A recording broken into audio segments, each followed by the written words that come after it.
Tonight's event is made possible through the generous support of Mrs. Flo Creighton. Flo has been a kind and generous supporter of the Bush Foundation for many years, and it is her generosity that endowed tonight's program and has made it possible. Ladies and gentlemen, now it is my great distinct pleasure to welcome the 41st President of the United States, George Bush.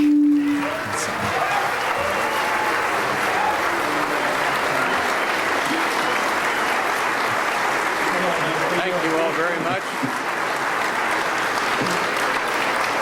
Thank you. Please be seated. Mr. Smiling, and not everybody gets introduced by the 41st President of the United States. Let me tell you in advance, you are in for a great treat. I just had the pleasure of visiting with our guest of honor upstairs, and it's an intriguing story of what he did, and uniquely so, I might add. He was the only person to debrief Saddam Hussein. But this is a special opportunity to get behind the scenes and see the unwritten parts of history. FBI agent George Piro had the unique role of debriefing Saddam Hussein after his capture by U.S. forces in the infamous Spider Hole. He's going to give us a fascinating evening with anecdotes and photos that give us a more complete story of Saddam Hussein, the man, the role of our brave forces in Iraq, and his own role in debriefing Saddam. Out of propriety, he is not going to tell all the jokes that Saddam Hussein told him. They were a little off color, I might add, and I asked him to debrief me on that afterward, but I don't know whether he will. But you can ask him about this, but I don't know if he'll want to talk about it. He was uniquely suited to his role, to this unique role in history. He was born and raised in Lebanon. He is fluent in Arabic. And prior to joining the FBI, he was a police officer in California for 10 years. He spent nearly 7 months leading the interrogation of this man and other key figures with the former Iraqi regime. According to Joe Parasini, assistant director in charge of the FBI's Washington office, George's work in revealing Saddam's secrets was probably one of the top accomplishments of the agency in the last 100 years. George has also received the National Intelligence Medal of Achievement in 2006 and the FBI Director's Award for Excellence in 2007. Earlier today, he met with some of our students over at the Bush School, and our school, under the able guidance of General Dick Chilcote, has been very successful in helping our students establish careers in the public sector. And I'm delighted that the FBI is on the list of organizations to which our students aspire. I would note that this year marks the 100th anniversary of the Bureau. We are grateful for everything that the Bureau has done and continues to do, particularly against the threat of terrorism, in which he's still actively involved, I might say, against the threat of terrorism that threatens our way of life. I'm a big supporter of the FBI, a great fan, an even bigger one after talking to this inspirational speaker we're about to hear from. So, George, I'm delighted you're with us, and I hope you get so many recruits for the FBI here. George Piro, our special guest of honor.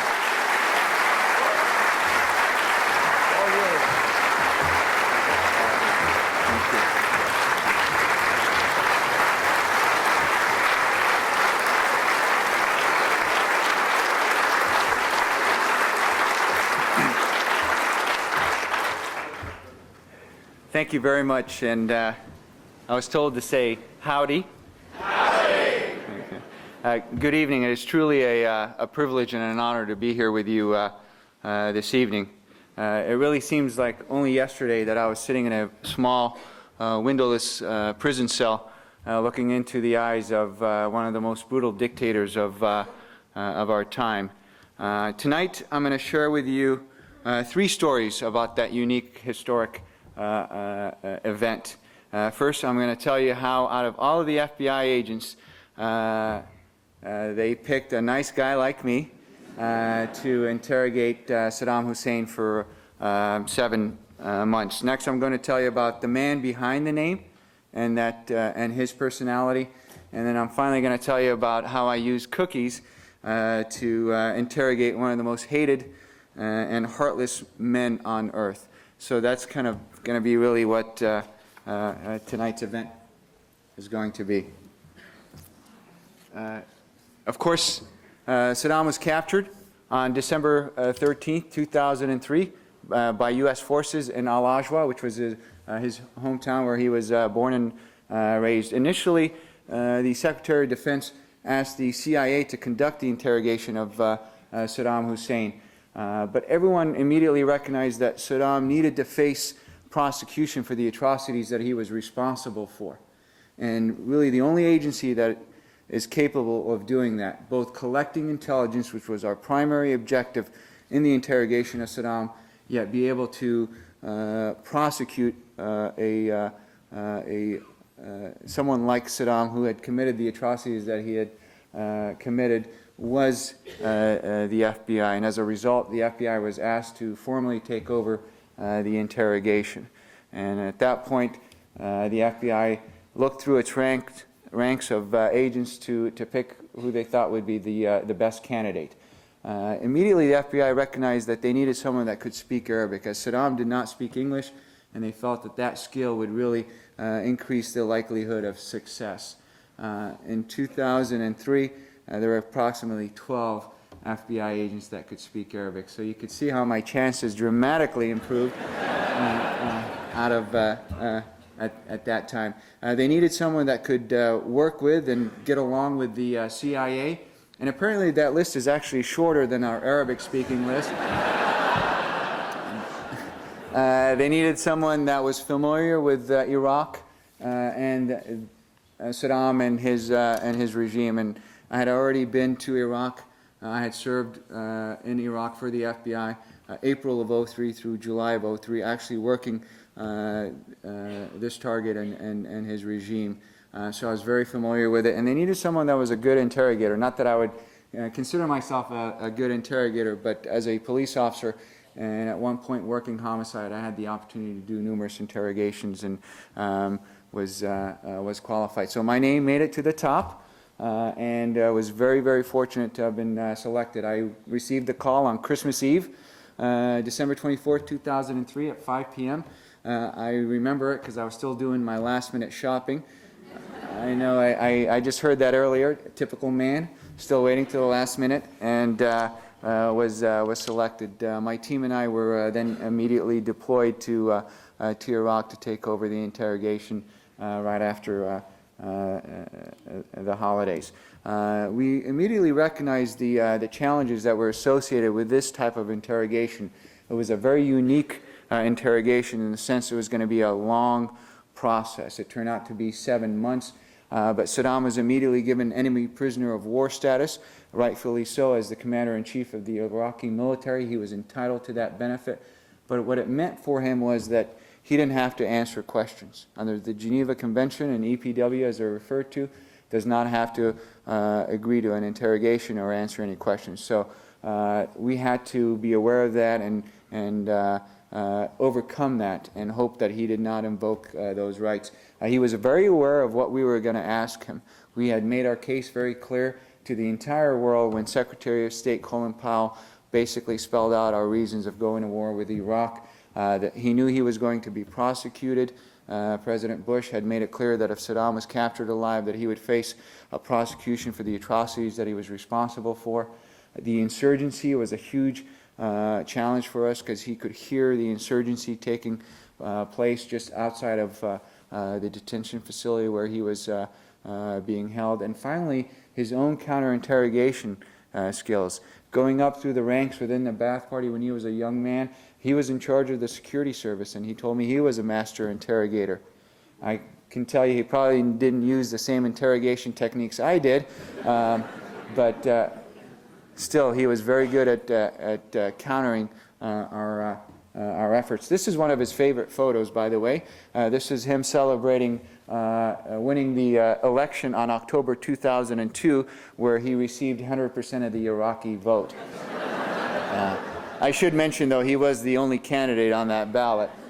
But I remember having that discussion with him and having to acknowledge that no American president had ever been able to accomplish that or will ever be able to accomplish. Can you imagine one of our presidents being able to get 100% of the American vote?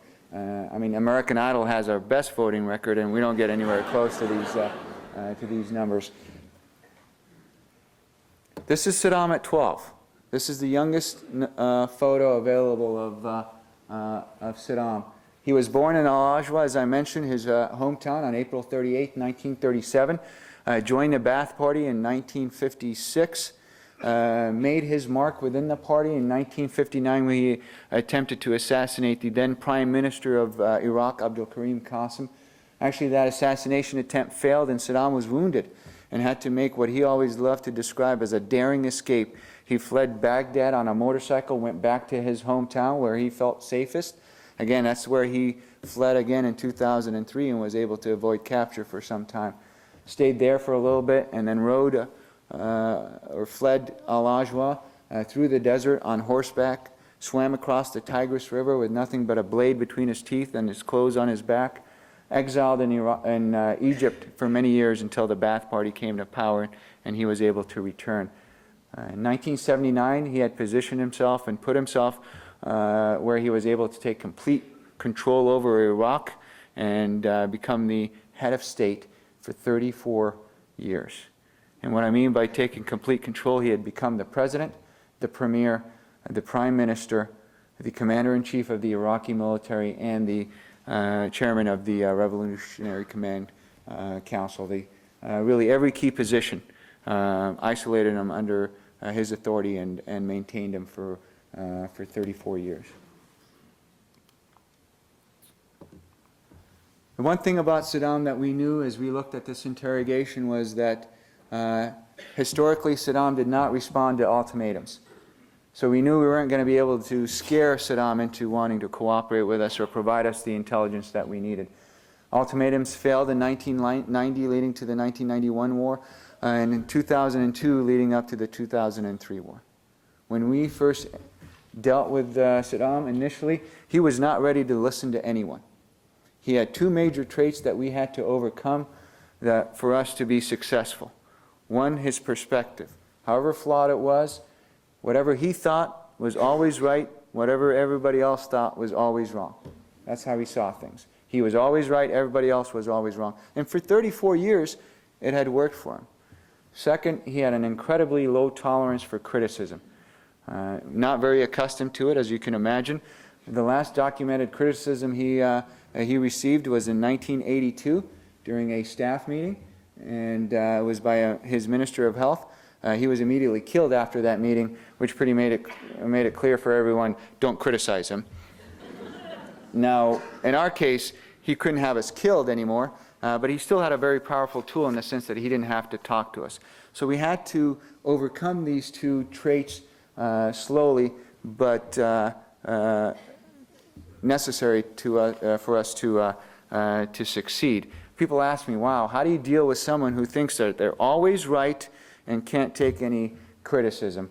I always say, fortunately, I had been in the FBI long enough, dealt with our executive management, was very familiar with these two traits. For some reason, they never laugh. This is Saddam at age 24. I actually got this picture off of a wanted poster, and when Saddam was 24, he was wanted in Iraq for being a member of the Ba'ath Party, because at that time it was an outlawed political organization. Now, this is Saddam's atrocities. Saddam was, I should say, responsible for some of the worst atrocities during our period.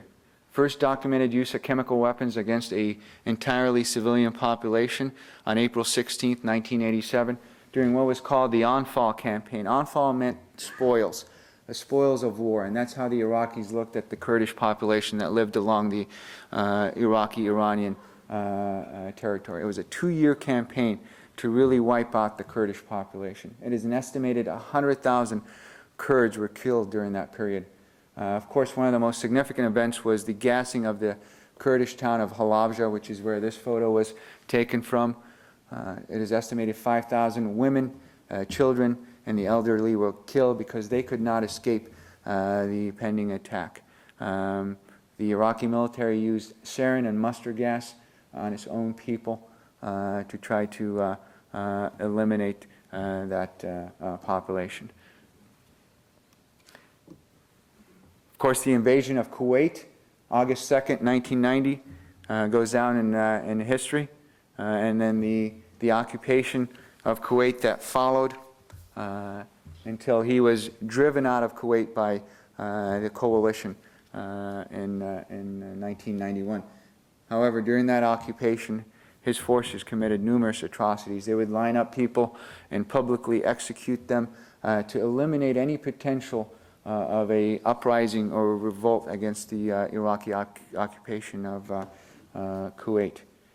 And then in 1991, when the Iraqis withdrew out of Kuwait, 15 out of the 18 provinces that made up Iraq fell from Ba'ath Party control, which means fell from Saddam's control. He was able to regain complete control of Iraq within a matter of weeks through the heavy use of his Republican card, which had survived, which he made sure survived a Desert Storm. It is estimated 150,000 of his own people were killed. So these were some of the major atrocities that Saddam was personally responsible for of his own people. Things that we had to become very familiar with, and things that we used to change that perception that I was talking about, where he was always right, and increase his tolerance. These were excellent means of doing that, and over time that's what really changed his perspective on his future and on his outlook. The approach that we utilize in the FBI is very simple.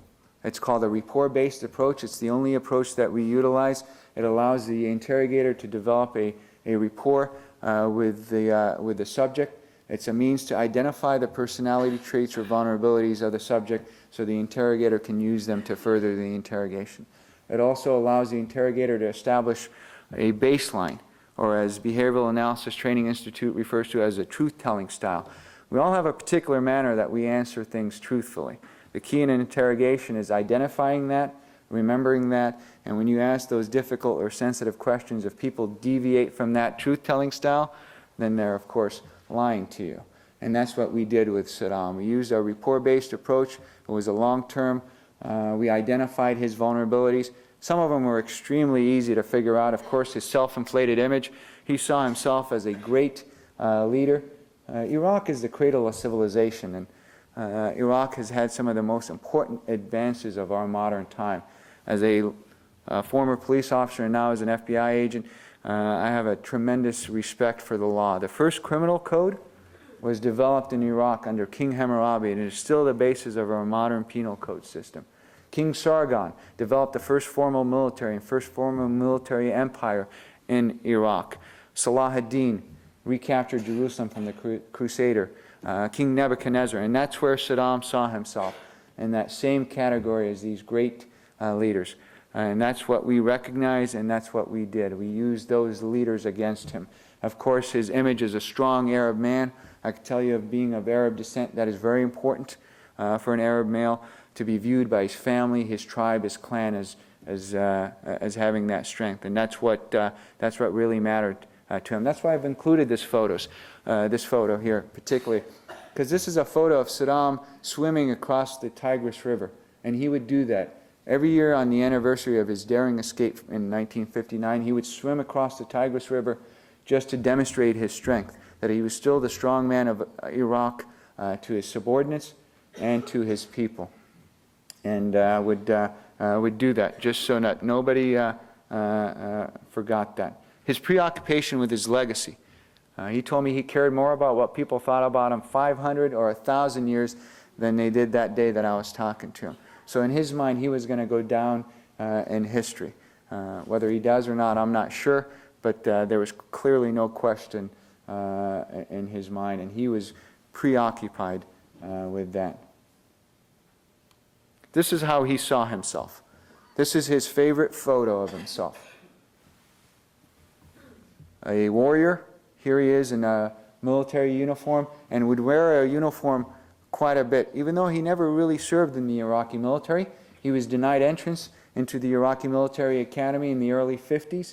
But when he became president, he promoted himself to field marshal, which is the highest military rank that you can attain. And come on, let me ask you, who rides a white horse? Right? And that's how he saw himself.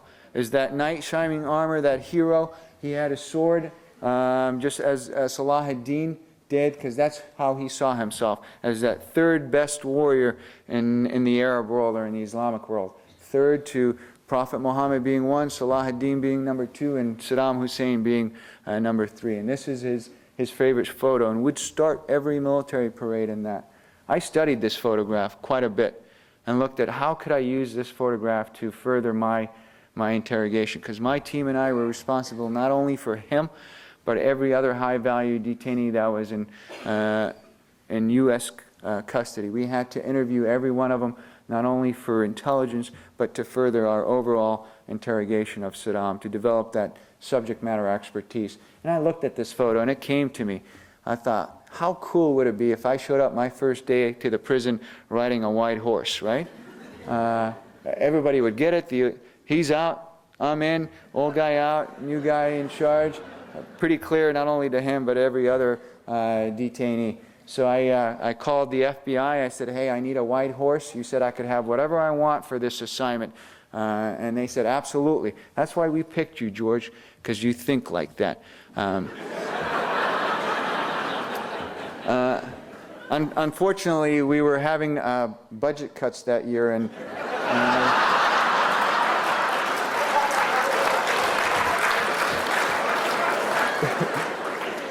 and that's all we could afford.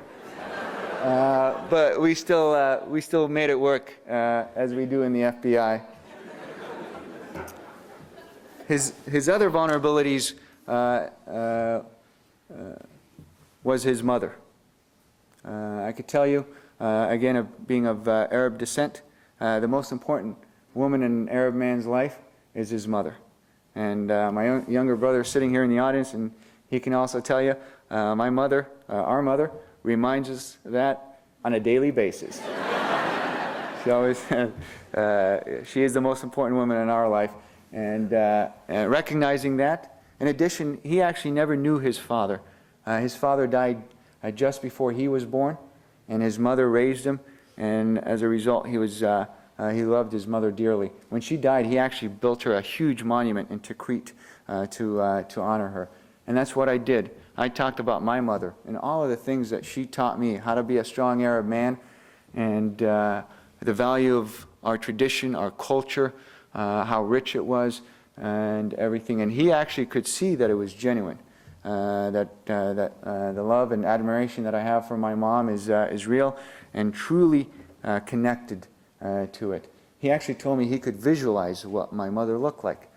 Creepy when you're thinking about a 67-year-old man in prison daydreaming about your mother, but at the time my mother didn't realize I was using her to further my efforts. And then I realized, or remembered, what a great cook my mother is, and his birthday was coming up, Saddam's birthday. And prior to the war, it was law in Iraq that every Iraqi home had to celebrate Saddam's birthday by law. Every Iraqi home had to throw a birthday party for Saddam, because no one knew which house Saddam was going to appear at, and he would. And he did that quite a bit. He would show up to people's homes unannounced and expect a party. And people would. Every Iraqi home threw a party.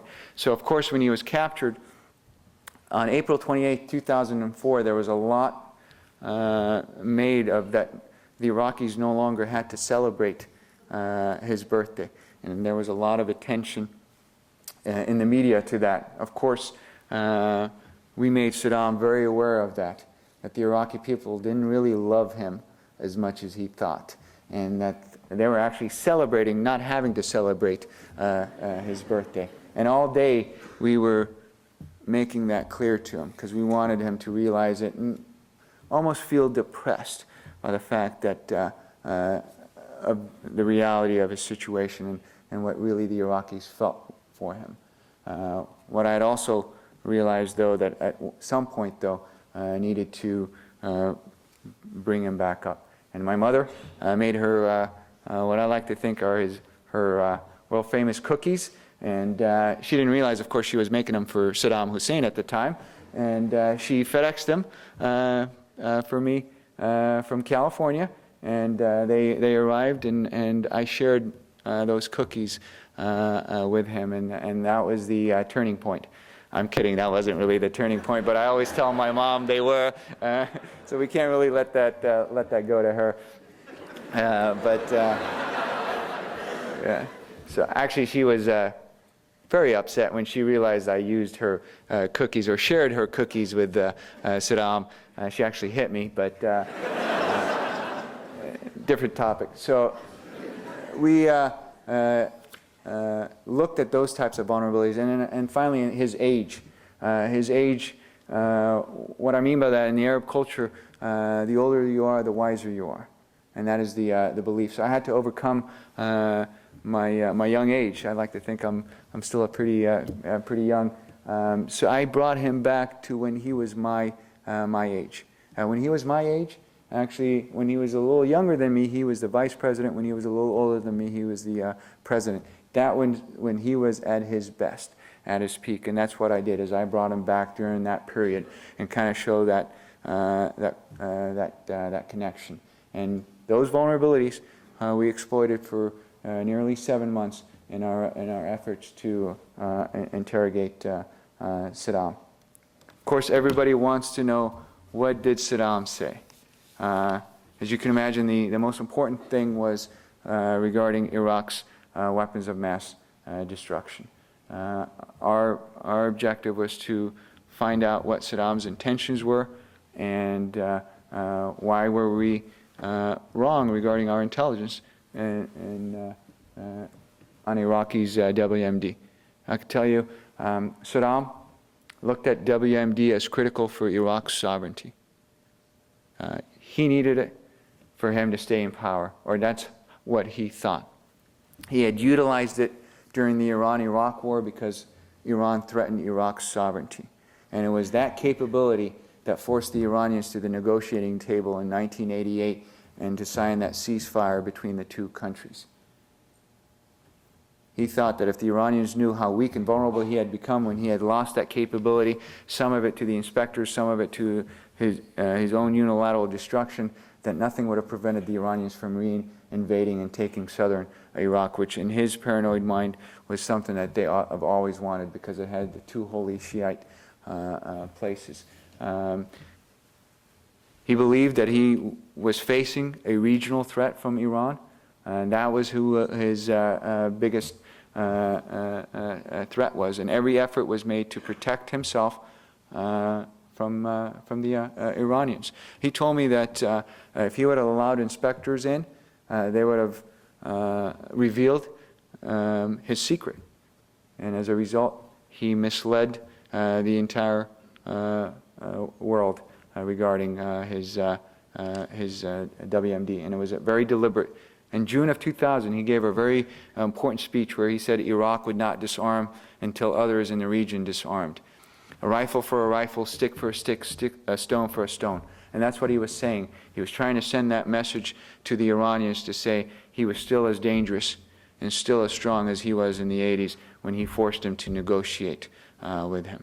His intent was to reconstitute his entire WMD program as soon as sanctions were lifted. He recognized that he needed that capability, and that was his intent. If you talk to Mr. Charles Dulfer, the head of the Iraqi survey group, the person that was in charge in answering these questions for the U.S. Government, he would tell you if it wasn't for 9/11, sanctions would have been lifted by 2002, 2003 in Iraq. We were losing the battle at the United Nations, and Saddam was on his way to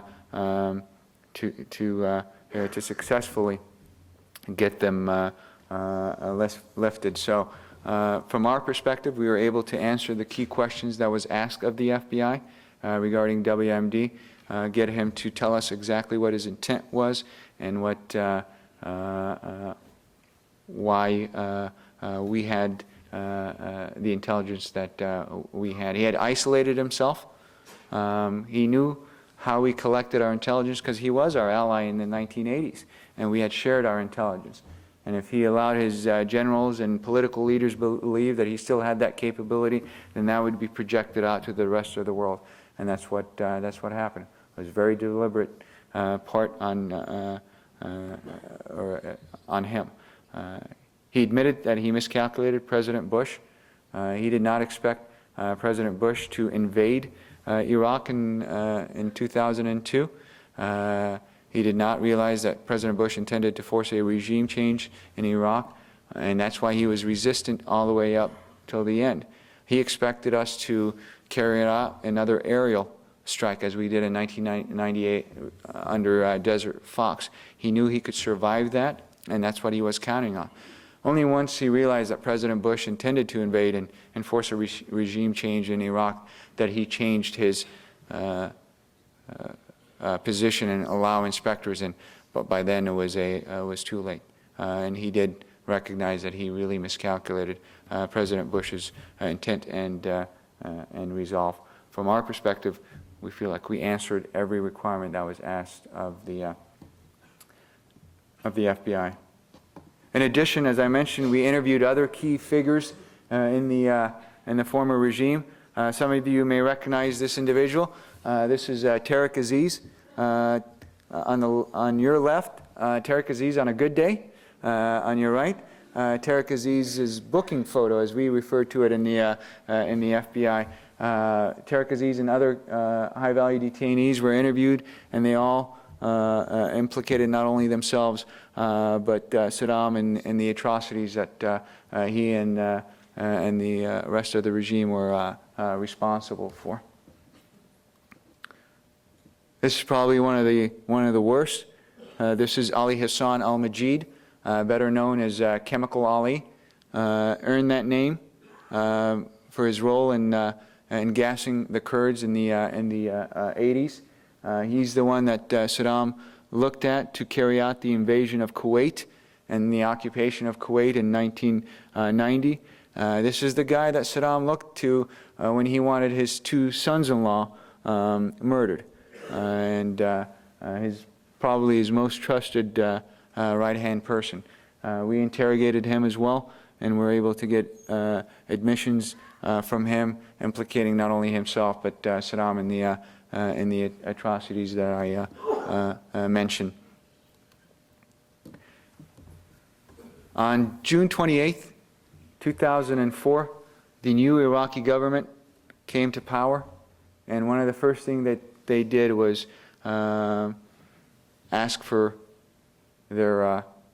these defendants. They wanted to bring these individuals to justice and issued arrest warrants for them. The FBI assisted the Iraqis in the service of the arrest warrants against these individuals, and on June 28, 12, Iraqi former Ba'ath Party members were, for a lack of a better term, indicted for their atrocities. Of course, first and foremost was Saddam Hussein. At that point, the FBI's ability to interrogate Saddam ended as his legal status changed from enemy prisoner of war to an Iraqi defendant, and the Iraqi rules of law came into effect. I stayed on for another almost 30 days to help with the transition of his legal custody, and upon my return to the United States, I was very fortunate to been offered the opportunity to author the prosecutive report to prosecute Saddam. That took approximately 6 months. We used the interviews that we had conducted in Iraq of not only Saddam but the other key figures. We identified victims that not only lived here in the United States but in Europe that had survived some of these atrocities that I mentioned to you. They were brave Americans that had survived those attacks, that were willing to come forward and give us their accounts of the events. Some were even braver to actually travel to Iraq and face Saddam and the other leaders in court and to testify against them to the atrocities.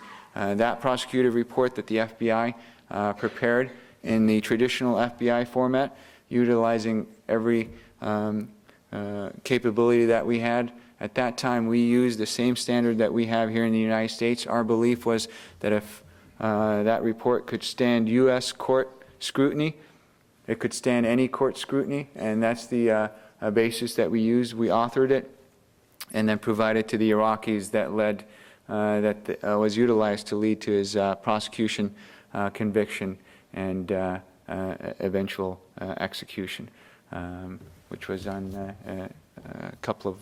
a couple of years ago.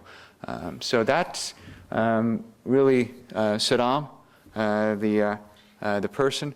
I always tell people there were two sides of Saddam. There was the dictator side that we all knew and recognized from his actions and from his conduct, speeches, things like that. And then there was the human side of Saddam, which spending 7 months with, I got to see in some ways two distinct individuals. The human side was somewhat surprising to me. I could tell you, he was very normal, was very charming, very charismatic. As the president said, had a great sense of humor. I'm sorry I can't share those jokes with you. I think my mom's watching, so I really can't share those jokes with you. And then, and just very normal. Needed same things that we all need. The only person that he saw or talked to was me for 7 months. He was, in a sense, isolated. We would spend, initially we started about 1 to 2 hours and then evolved to 5 to 7 hours. Those that know me say, wow, 7 hours with you every day? That is torture. But I'd like to think that actually it was fun for him. But you guys are surprised. And that's what we did. I actually learned a lot from reading Senator John McCain's book as I prepared for this interrogation. Senator McCain, who's a man I respect quite a bit for his service for our country, went through a very difficult captivity during Vietnam. And what I took from him was that the torture that he faced actually hardened him and prepared him to survive that period. And what that really means is if you get treated crappy all the time, eventually you'll get used to it. You can accept it mentally, physically, psychologically. You can adapt to your situation, and it doesn't seem as bad. If you get treated great all the time, as I can tell you, we get treated great in the FBI, you can get used to that all the time as well. The key is to, in this type of interrogation, is not to let your subject get used to their environment. So we would take Saddam through all of those emotions. We wanted him to be feeling at one point very happy. Like as I was mentioning to you, we were talking about the election. Yes, I acknowledged to him that he was able to accomplish something that no American president had been able to accomplish. I knew what a farce that was since he was the only candidate on the ballot. I also know how people had celebrated his fall, and Iraqis were riding on his head and slapping it with a shoe.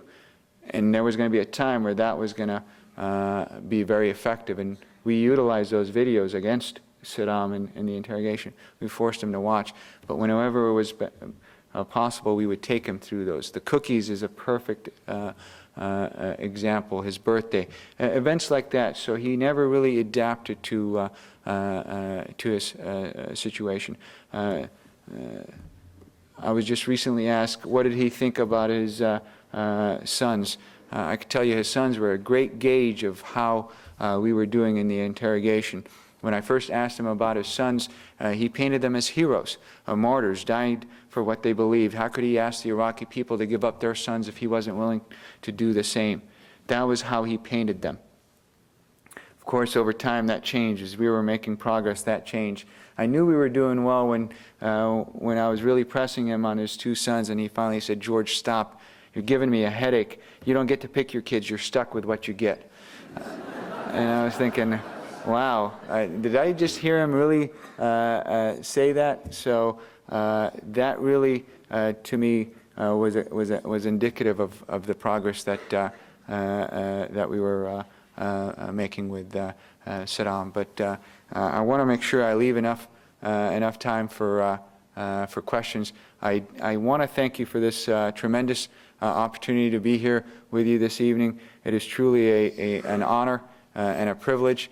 The one thing I would like to close with is that this was a very unique and a historic event. It's not every day that you get to interrogate a former head of state, 34 years, someone that who had really impacted our national security for so many years.